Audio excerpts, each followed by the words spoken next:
आपन शक्ति पा लेवे के बाद ओकरा के खोए के काम मत करा। 3 पूर्णिमा के अंदर तारा के आपन कर्तव्य पूरा करे के बा, एकर बारे में सोचा। ये बात ध्यान में रखा और काल चक्र के जल्द से जल्द ढूंढ निकाला। हम बहुत देर तक काल चक्र ढूंढत रहनी, लेकिन हमके काल चक्र ना मिलल। नंबोदरी ऊ काल चक्र यहाँ ना रखने बड़ो। ये का बोला तारू? काल चक्र एजे नहीं खे? नहीं खे। नंबोदरी के घर में काल चक्र नहीं खे, एकर मतलब काल चक्र राजशेखर के घर में बा। काल चक्र पाए खातिर तारा के महल में जाए के होखी। जौना महल के सामने वाला बिल में तू 20 साल से कैद रहलू। आज वो महल में तारा के काल लेके जात बाड़े। इहो वन देवी के ही कृपा बा कि केहू के भी तारा पे शक ना होखे। यही से तारा के वो घर के बहू गंगा के रूप मिलल बा। ये देवी के मिलल आशीर्वाद बा। यही से तू अपन वचन पूरा करा। तारा के अपन रूप दे देले बा। तू महल में जाके कुछ करके वो काल चक्र के खोज निकाला। काल चक्र मिले तक तू आपन आपा कब्बो मत खोइया। जा नंदिनी, तार पार्वती माँ हमेशा तार संगे बाड़ी।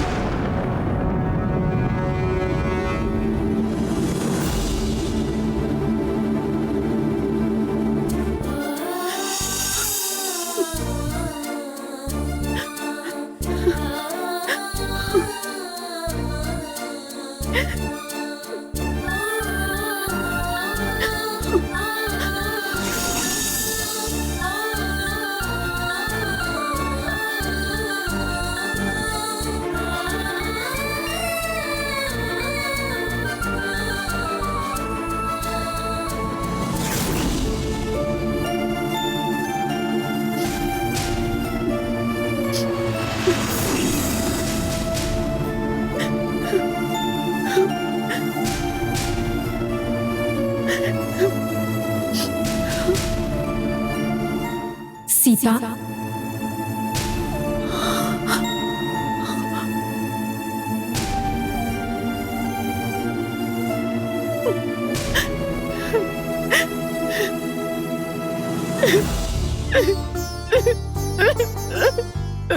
तारे साथ जे भी भाई लोग खातिर तू दुखी बाड़ू।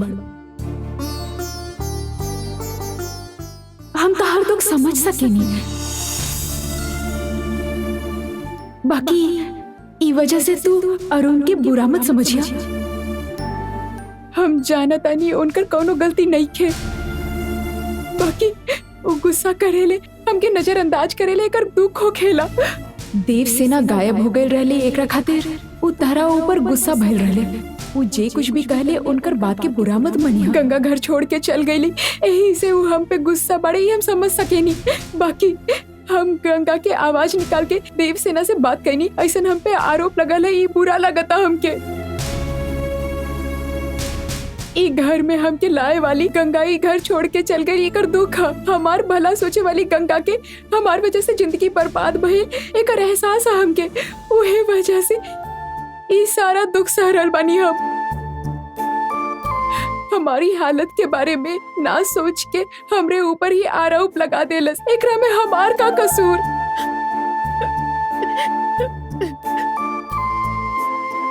ई घर में जब हमार ब्याह के बाद चलत रहे तब हम ई घर छोड़ के चल गए रहनी। उहे वक्त इहे हमके घर लेके आयल रहले। फिर ई घर में गंगा ना बिया तो काहे हम ई घर में रही, यही से हम घर छोड़ के जात रहनी। तब आप हमके रोक लेनी, आप दोनों के मान रखे खातिर हम एजा रुकल रहनी। अब बिना बात के हमरा पे आरोप लगा था उनके और हमार बीच झगड़ा करे खातिर गंगा जैसन आवाज निकाल के केहू हम पे आरोप लगा था। के बाऊ काहे ऐसन कर रहा है? हम ही रहनी,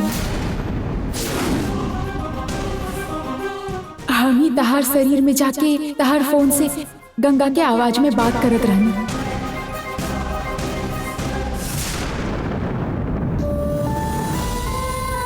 बाकी ई सब तहार और उनके बीच झगड़ा लगाए खातिर ना रहे।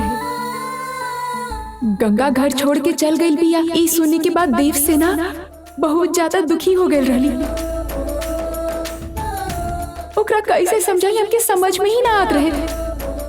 तो ई तरह से हम फोन कईनी। हमार ई तरह फोन करे के वजह से तरह पे ऐसे आरोप लगी और तोहके ई सब सहे के पड़ी, एकर हमके अंदाजा भी ना रहे।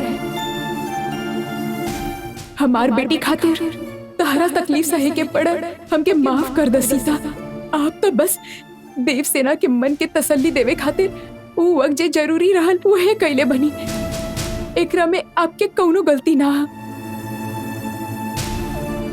बाकी हमरे साथ गैर जैसन बर्ताव भइल, पुलिस हमसे पूछताछ कैली और वो भी ई बात के इतना आसानी से मान ले ले। उनके ऐसा ना करे के चाहत रहे, बाकी ई वक्त उनके मन की स्थिति ठीक ना है। तू उनके गलत मत समझिया। हमार इतना अपमान होके के बाद भी हमके एजा ना रुके के चाहत रहे, फिर भी हम एजा रुकल बनी तो खाली गंगा खातिर।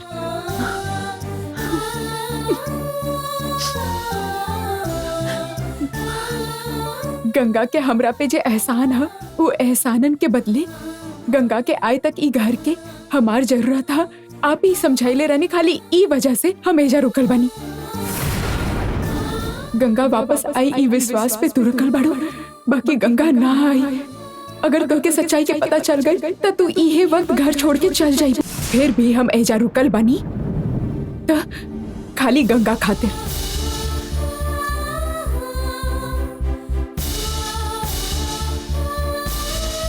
गंगा के हमरा पे जे एहसान है, वो एहसानन के बदले गंगा के आय तक ई घर के हमार जरूरत है। आप ही समझाइले रहने, खाली ई वजह से हम एजा रुकल बनी। गंगा वापस आई ई विश्वास पे तू रुकल बाड़ू, बाकी गंगा ना आई। अगर तोके सच्चाई के पता चल गई तो तू इहे वक्त घर छोड़ के चल जाइबू, और तू चल गईलू तो देवसेना के बहुत दुख होगी। देवसेना खातिर तोके ई घर में रुके के ही होगी। ओकरा खातिर हमके तोहसे वचन लेवे के होगी, हमके इहे करे के होगी। तुझे कहलू उ सुन के अच्छा लागल हमके, बाकी कौनो भी हालत में तू ई घर छोड़ के ना जाइबू, ऐसन हमके विश्वास दिलावा। तोके हमके वचन देवे के होगी, गंगा के आय तक तू ई घर छोड़ के कहीं ना जाइबू सीता। हमार वजह से गंगा के जो तकलीफ भइल ओकर प्रायश्चित करे खातिर बस इहे एगो तरीका है, यही से हम ना जाइब, कबो ना जाइब, चाहे कितना भी तकलीफ होके, कितना भी अपमान सहे के